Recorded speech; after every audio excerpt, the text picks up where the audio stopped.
Olá a todos vocês, com muita alegria. Vamos dar início então a uma série de vídeos que eu já venho prometendo a vocês há um bom tempo. E hoje vamos iniciar com a minha perda de memória de 10 anos. O início da minha nova vida. Ela se deu em 5 de janeiro de 1997 e eu vou falar exatamente como tudo aconteceu, como eu dei a volta por cima, os fatos realmente como ocorreram, tá? Eu espero que quem estiver me ouvindo esteja me ouvindo bem, e porque eu fiquei realmente, foi uma coisa extraordinária, né? Como disseram os médicos, na época eu morava muito próxima a São Caetano do Sul e eu fui direcionada a um hospital a São Caetano. E chegando lá, eles viram que era um fato totalmente novo, inóspito. E aí eu fui de ambulância para o Hospital das Clínicas. Eu fiquei internada lá uma semana. Mas, retrocedendo um pouquinho e falando a minha visão, que eu acho que é o mais importante aqui, como, né, que é o que mais interessa e é o que eu nunca falei, é que eu voltei com uma cabeça, eu tinha 22 anos quando tudo isso aconteceu, e eu voltei com uma cabeça de 10, 11 anos.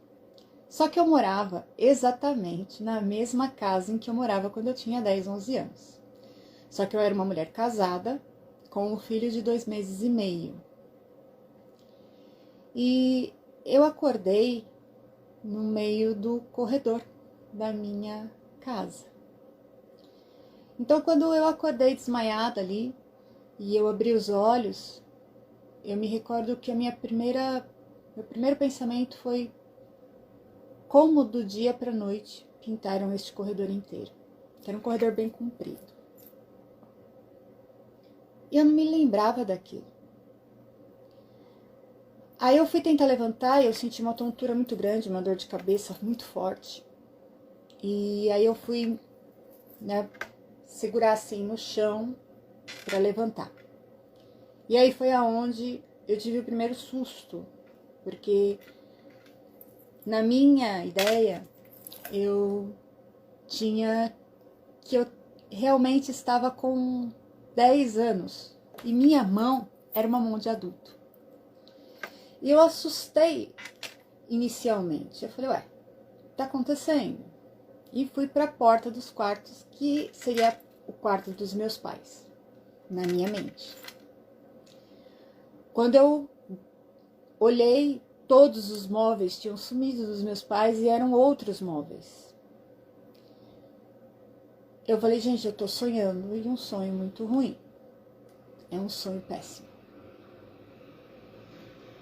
E aí eu, cambaleando pelo corredor, que o mais próximo da porta dos meus pais era a sala. Eu fui até a sala, e quando eu cheguei na sala também os móveis eram diferentes, todos, a não ser a cortina da sala, que essa janela tinha mais de 3 metros, e a cortina era a mesma.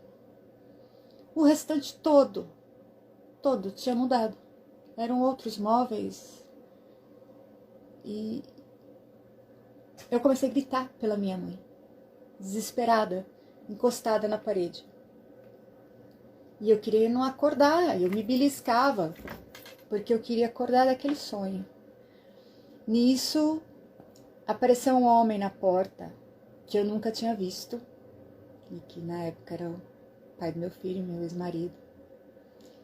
E aí eu assustei total.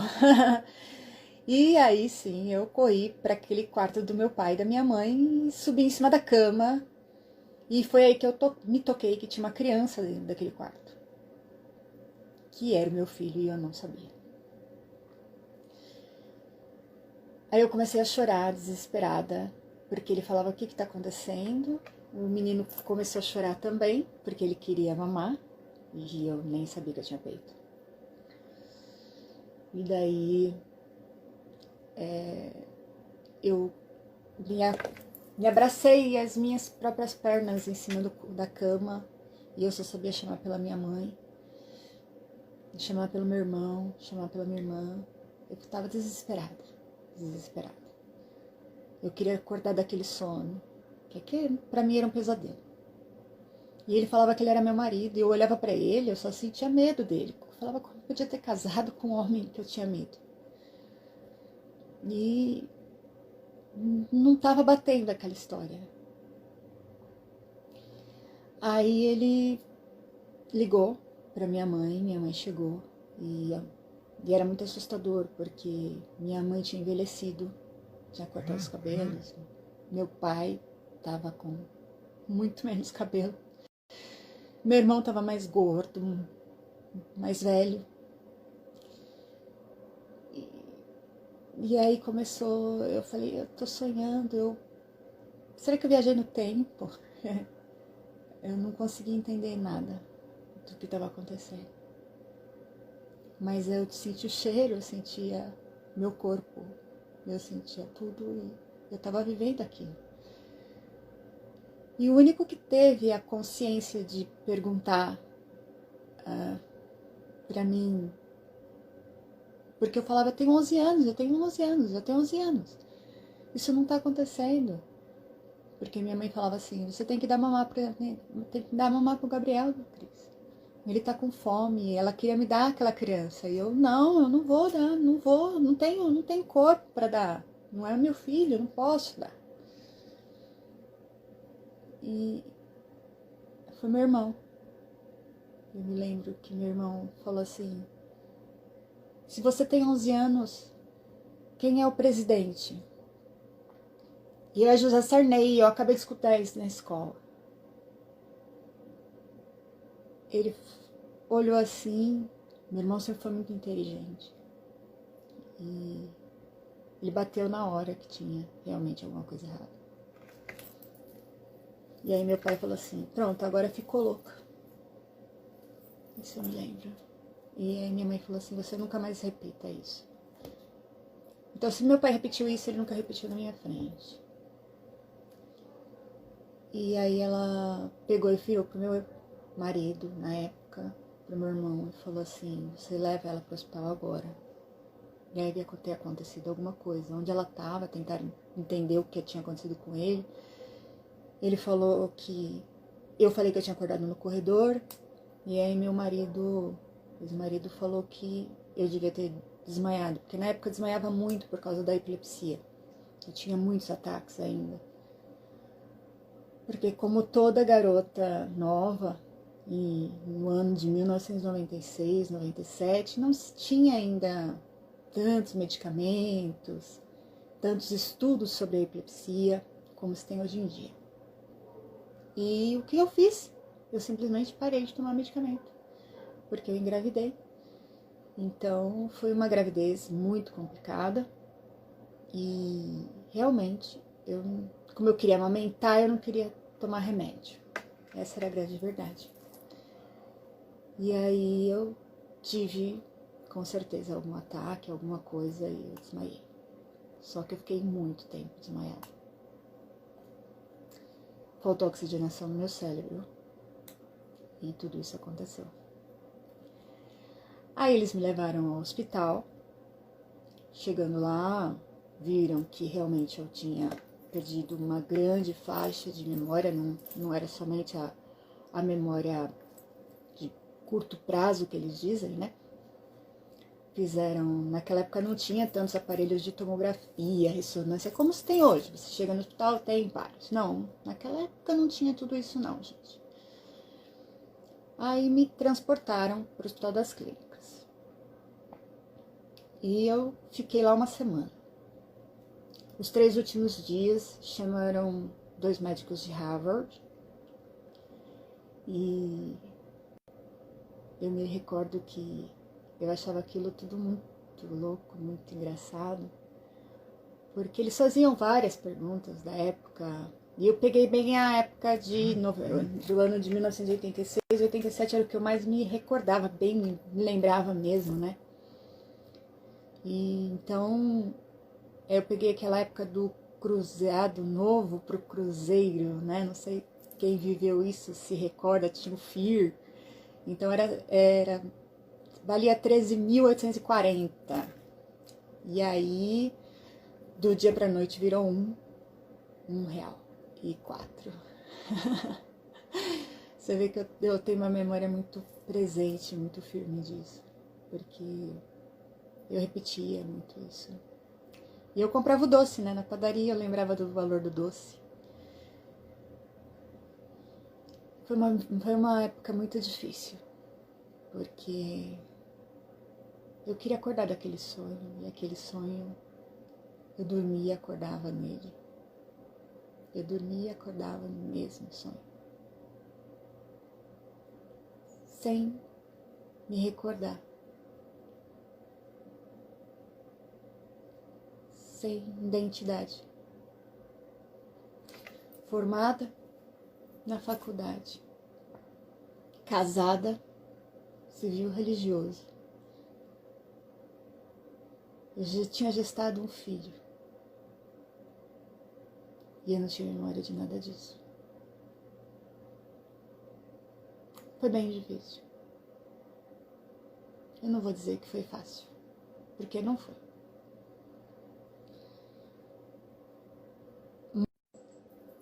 E então, eu me recordo que eu fiquei 3 dias sem comer quase.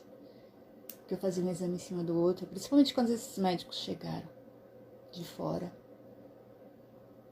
Porque eu era uma incógnita. Se vocês imaginam, se nós estamos no século XXI e o nosso cérebro ainda é uma incógnita.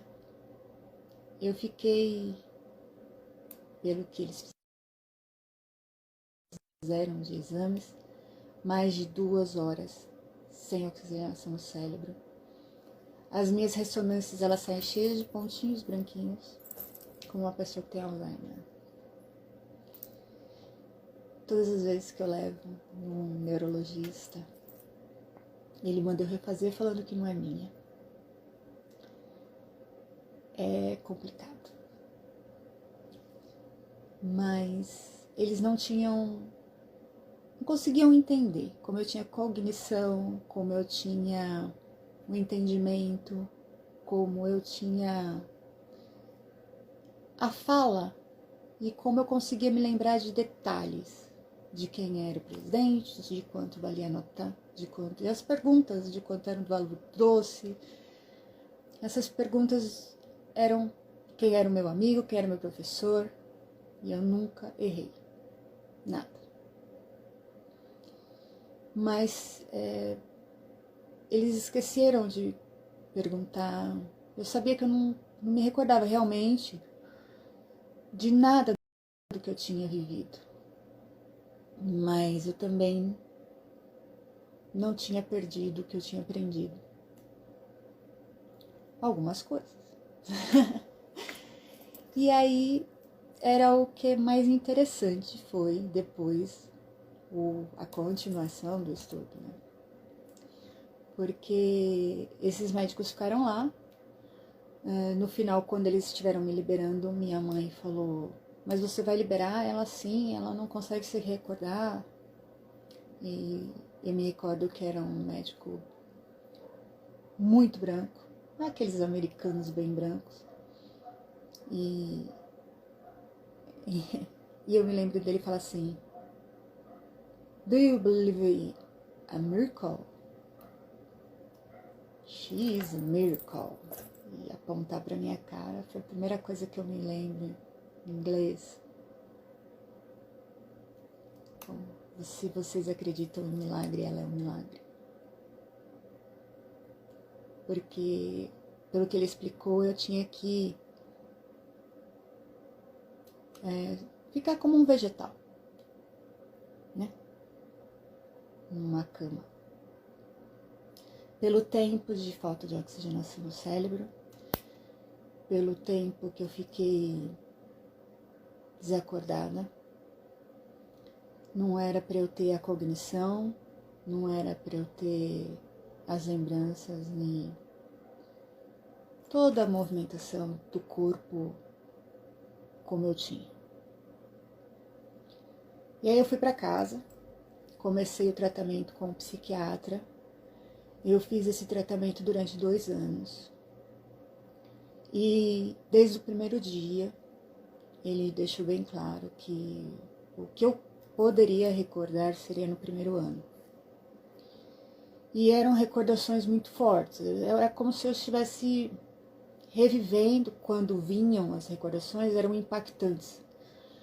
Elas vinham na minha memória por um cheiro, por uma música, por alguma fala que alguém dizia.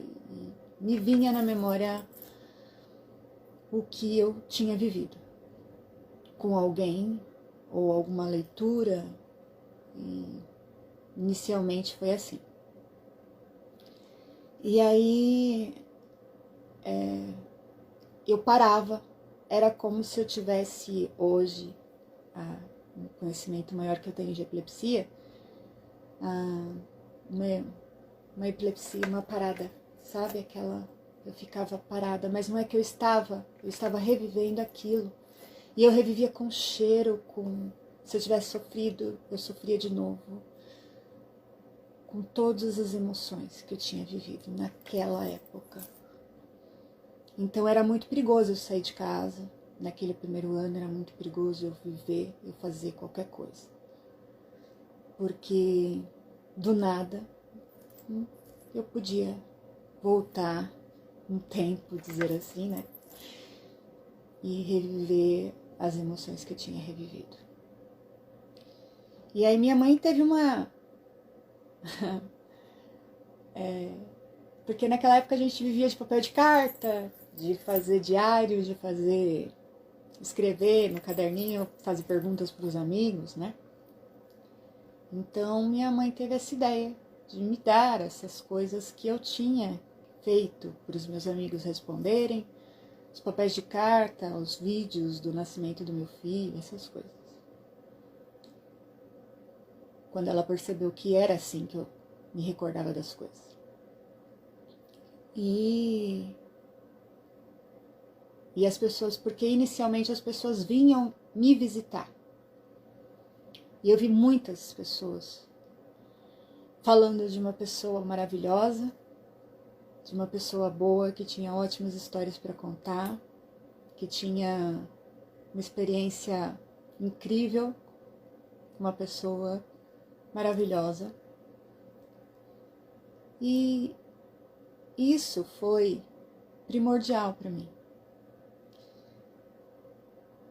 Porque durante o período, né, desse primeiro ano, eu tive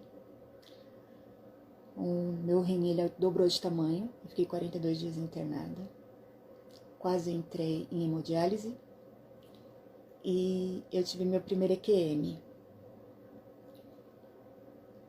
E nesta EQM eu tive uma resposta que mudou muitas coisas do ponto de vista. Mesmo com todo esse atrapalhamento na minha cabeça. E eu também tive 70% de audição perdida, porque eu fui espancada por esse meu ex-marido, por R$50. Mas esses são 2 vídeos que eu vou fazer posteriormente, contando como foi cada um dessas vivências. Voltando, coisa que elas diziam, na verdade quase nada. E eu vi muita gente saindo chorando, realmente, da minha casa, por eu não me lembrar. E era muito triste, era doído pra mim. E aí eu senti que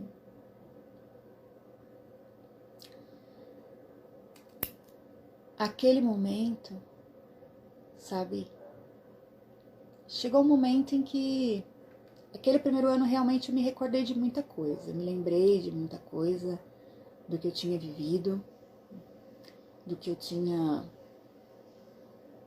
passado, muitas pessoas que viveram comigo, estão comigo até hoje. Então eu falo, eu sou uma afortunada, porque eu tenho essas pessoas que viveram mais de 3 décadas ao meu lado e passaram e superaram esse esquecimento. Eu ouvi de mais de uma pessoa: Cris, não tem importância você não lembrar da nossa história, eu lembro por nós duas. Isso é o verdadeiro sentido da amizade.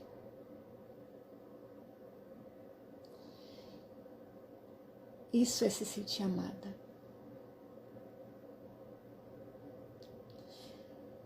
E o amor é o que me fez eu dar a volta por cima. Porque nessas reuniões que eu tinha de psiquiatra, meu pai, minha mãe principalmente, às vezes ela tinha que ir nas reuniões para ter um feedback dele. E aí ela chegou aí várias vezes. E quando estava dando esses 2 anos que eu falei, que eu parei o tratamento, meu pai foi, porque o médico queria realmente falar com os dois. E eu me lembro que eles não fecharam a porta da clínica. E eu fiquei sentada do lado de fora, assim, com a porta entreaberta.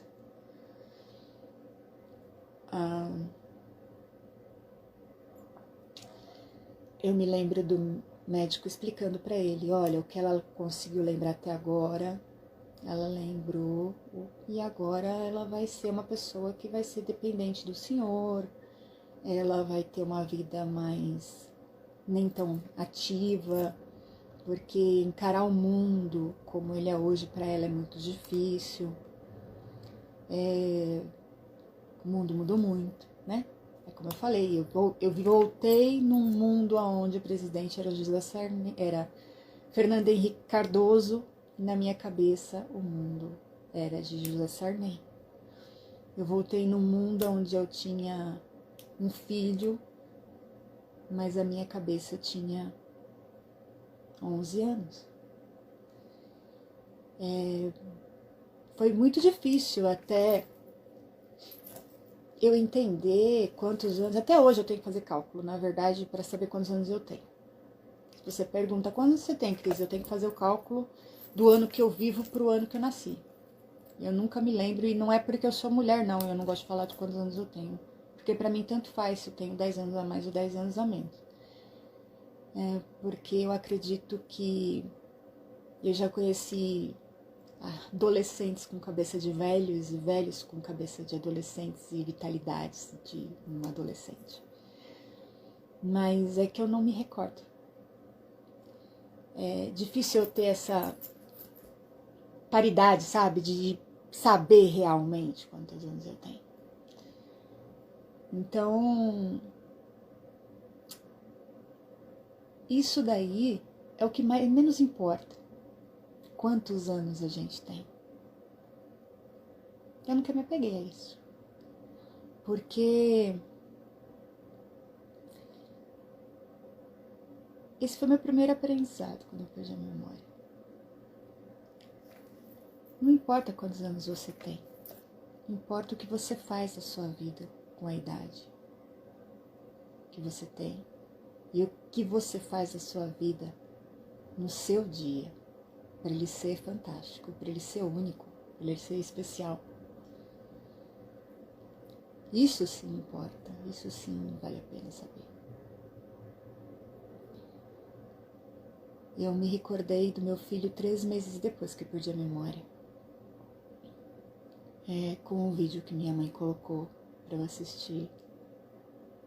Então eu tive a graça de, com um filho só, ter a emoção do nascimento dele 2 vezes. E como eu agradeço a Deus por isso. porque foi realmente emocionante me recordar do meu Gabriel nascendo, daquele choro. Eu amo ele com um amor tão grande que meu filho voou com 17 anos. Porque eu sei que ele tem uma grandiosidade de alma, que ele é para muitos, não só para mim. E eu não podia prendê-lo, eu não podia querer uma alma tão nobre como ele só para mim. Gabriel era extraordinário, ele é extraordinário. Ele me ensinou muito, por isso ele veio para mim. E eu fui aprendendo isso com o tempo também. E nesse dia da consulta do meu pai e da minha mãe, quando o médico falou para eles: olha, seu Alcides e dona Mercedes, a Cristiane não vai ter uma vida tão fácil. Ela não vai poder trabalhar fora, ela não vai poder cuidar do menino sozinha. Mas eu não aceitei aquilo. Porque quando eu cheguei em casa desse hospital, nos primeiros tempos, eu trabalhava com programação, quando eu perdi a memória. Eu trabalhava para a Microsoft no Brasil. Eu fui uma das primeiras pessoas, mas as pessoas vão saber que eu sou bem velha. Eu fui uma das primeiras pessoas a entrar na internet e a gente tinha que ter o endereço completo. Não existia Google, tá? Você tinha que ter o endereço da onde você tinha que procurar, daquela empresa que existia. Então, eu fui uma das primeiras pessoas porque eu fazia programação. VB. Linguagem C, na verdade, eu comecei, e aí eu fui para VB. Então, eu sou bem antiga.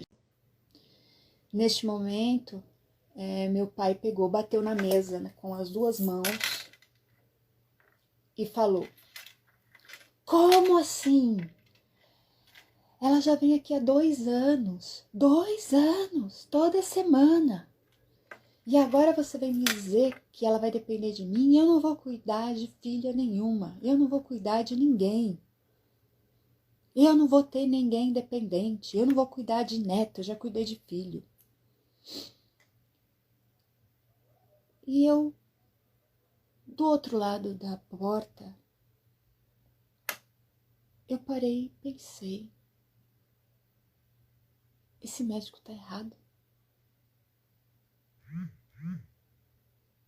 Eu não pensei no que meu pai estava falando, eu pensei no que o médico estava falando. Porque quando eu cheguei em casa, a primeira coisa que aconteceu foi meu irmão ter um problema para fazer no computador, no quarto dele, todo mundo querendo me proteger, me colocaram no meu antigo quarto. E eu ouvindo eles falando, eu falei assim: peraí, que eu vou te ajudar. Eu sentei na frente do computador e fiz em 2 minutos o que ele precisava fazer. Aí eles viram que eu tinha uma facilidade ainda com a computação, ou seja, a parte da memória em que eu tinha aprendido, eu não tinha perdido totalmente.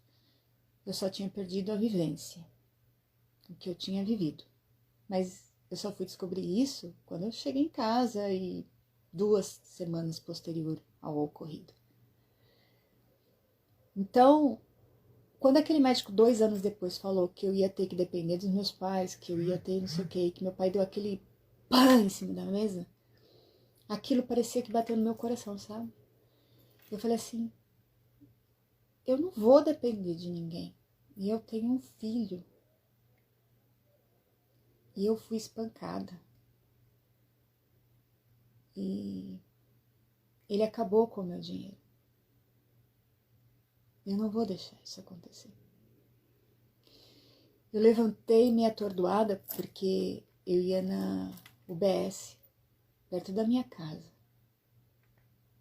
que dava um quarteirão, nem isso. Eu levantei, eu ia lá toda semana. Eu levantei e fui para casa andando meia perdida. E quando eu cheguei em casa, eu estava totalmente decidida que eu ia voltar a trabalhar e que eu não ia mais naquele médico. Porque se ele não podia me ajudar mais, eu também não ia querer mais ajuda. Aí no dia seguinte, eu desci para atender uma amiga minha na porta, no portão de casa. E o meu vizinho, ele era uma fábrica de meia. E ele era um senhor já de idade, bem nervoso. E aí ele pegou e falou, estava demitindo a empregada dele. Eu pedi licença para minha amiga e fui lá e me ofereci para o trabalho, se ele não queria uma secretária. Ele me aceitou e eu fui trabalhar para ele. Com todas as indulgências dele, com todos os nervosismos dele, mas eu tinha um trabalho. E coloquei meu filho na creche, uma escolinha perto de casa, na verdade, e comecei a trabalhar. Meu filho começou a ser independente e eu também.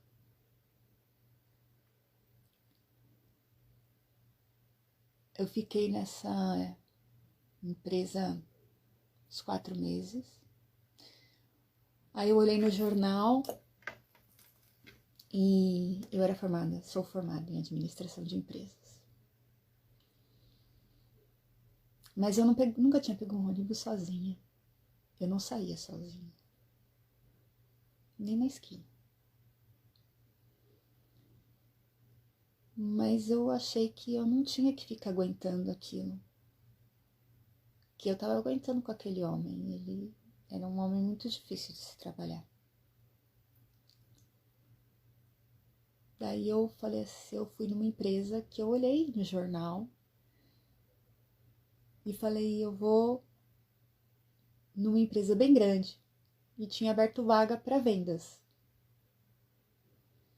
Eu fui na inscrição, que eram muitas pessoas, para muita gente, porque eles estavam abrindo um televendas totalmente novo. E eu fui. Quando eu cheguei lá, o rapaz não queria me aceitar, porque eu trabalhava com... Minha carteira tinha um salário muito alto. Eu tinha todos os benefícios e um salário muito alto. Que no outro vídeo, quando eu explicar sobre meu espancamento, vocês vão entender. Eu ganhava muito bem. E eu falei pra ele, eu falei assim, não tem problema, eu abaixo minha carteira. Eu quero trabalhar aqui. Na verdade, eu queria entrar lá em qualquer cargo, para conhecer o diretor de administrativo, que até hoje ele é meu amigo, para poder ir para a administração. Era isso que eu queria. E só que eu fiz isso, eu fui amiga do diretor administrativo, gerente administrativo, e aí eu falei com o gerente, dei meu currículo para ele. Só que quando ele me chamou e abriu uma vaga, eu já estava ganhando muito bem em vendas e eu estava apaixonada pelo que eu fazia. E dali eu fui para outra empresa, fui supervisora em outra empresa, do mesmo ramo, e depois eu fui para ser gerente numa outra empresa do mesmo ramo. Só saí para abrir a minha empresa junto com meu marido, que já estamos há muito tempo juntos com essa empresa. Então é isso que eu digo, sabe? O que me fez dar esse acreditar. Quando meu pai bateu na mesa e o médico falou, ela vai depender, na hora me veio aquelas pessoas que iam na minha casa, que saíram da casa delas e foram até a minha casa para falar bem de mim. Foram neles que eu lembrei. Foram todos eles que eu lembrei, foram muitos. Muita gente. Vieram muita gente da faculdade, vieram meus amigos de infância, que são meus amigos até hoje. E eu até me emociono porque se você tem um amigo de infância, você é muito feliz. E eu tenho mais de 10. E eu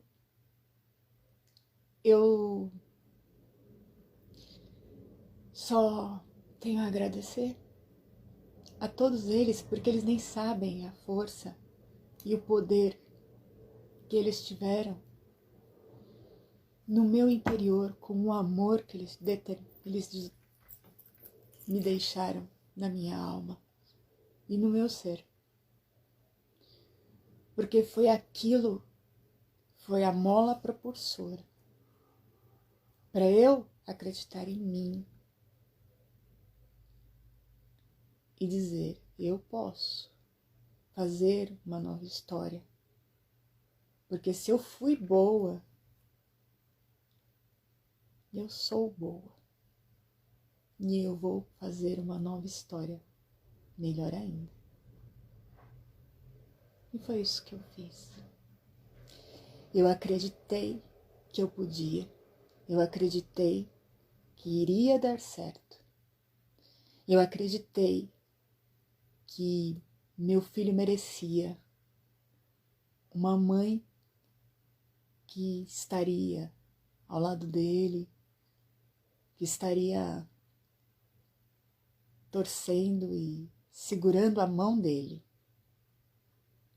Sempre. E é isso que eu sou para ele.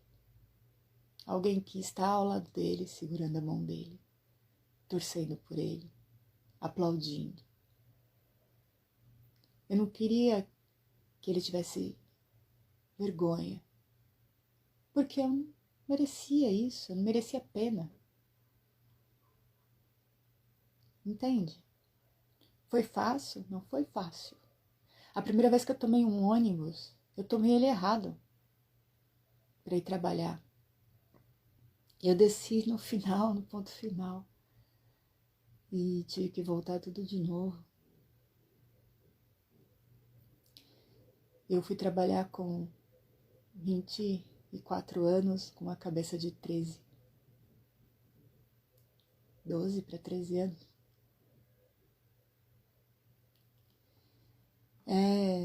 Eu ficava muito calada, eu ouvia muito. Às vezes eu encontrava pessoas na rua, oi Cris, tudo bem? Eu não sabia quem era, mas eu fazia o que eu sabia e bola pra frente. Sabe aquela sensação de que você olhar alguém do outro lado da rua e falar, já vi aquela pessoa, mas não sei de onde? Eu sempre tive essa sensação com inúmeras pessoas. A pessoa chegar e falar, como vai sua mãe? E eu não sei quem é.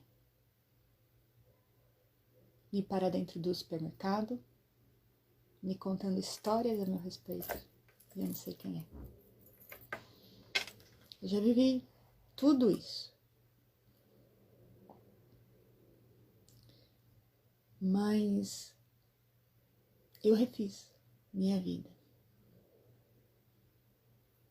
Eu escolhi esquecer o que eu tinha que lembrar. E decidi viver cada dia e agradecer por um novo amanhecer. Agradecer por uma nova oportunidade. Agradecer por renascer. Porque eu nasci no dia 18 de novembro, mas eu renasci a primeira vez, a segunda vez, no dia 5 de janeiro de 96. 5 de janeiro de 97, perdão. 96 foi meu filho. Então, dia 5 de janeiro, para mim, é uma data muito importante. Porque 10 anos, eu tive que, esses 10 anos, montar um quebra-cabeça. Muitas pessoas, eu me recordei de muita coisa que nós vivemos, porque foram pessoas importantíssimas na minha vida. E como eu falei, minha mãe me deu os vídeos, os diários, e eu fui montando esse quebra-cabeça de algumas pessoas que, graças a Deus, continuam comigo até hoje. Então, elas são realmente importantes.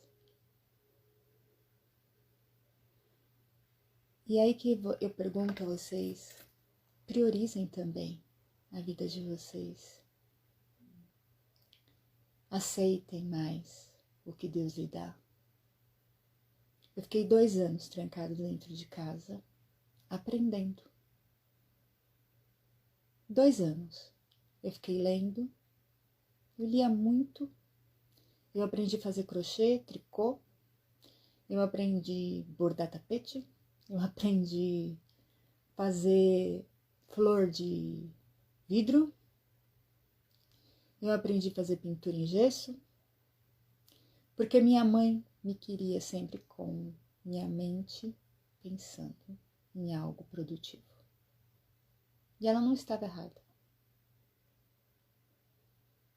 Minha mãe sempre me dizia que eu não podia pensar como uma coitada. Minha mãe era uma mulher sábia. Nós não somos coitados. Nós somos o espelho de Deus. Nós somos luz de Deus. Nós somos centelhas divinas. Não somos coitados. Nós estamos aqui para aprender, para evoluir. E foi um grande aprendizado. Ele me deu uma nova vida. E eu sou um milagre, como disse o médico. E eu fiz do meu milagre uma nova oportunidade. Eu não ia deixar nenhum médico, depois de eu ouvir de outro que eu era um milagre, falar que eu ia ser dependente. Quando alguém disser para você que você é menos do que você acredita ser, não acredite também, porque você não é.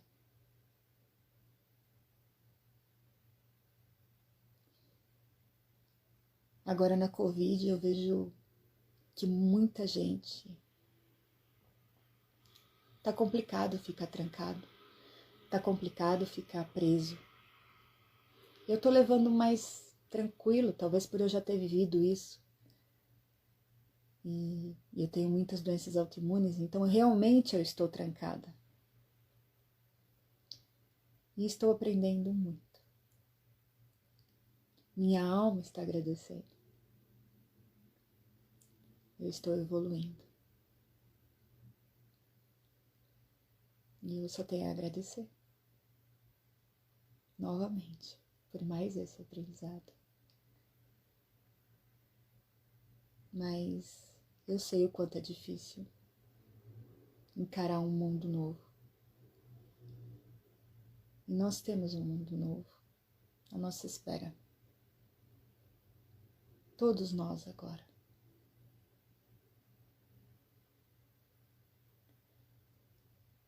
Então, encare. Ouça mais e fale menos. Essa é a dica que eu dou, inicial. Sinta esse mundo novo.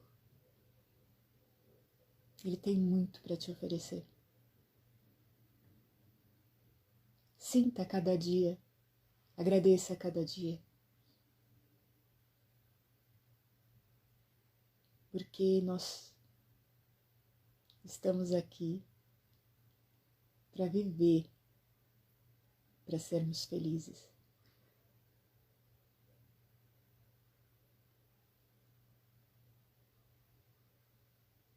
Para amarmos.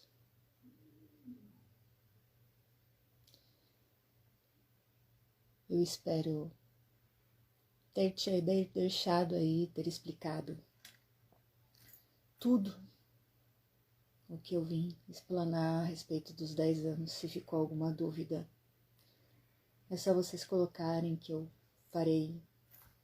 responderei com toda a graça, farei questão de responder, tá? Fiquem com Deus e até o próximo vídeo, que será sobre a minha primeira EQM semana que vem. Um grande beijo.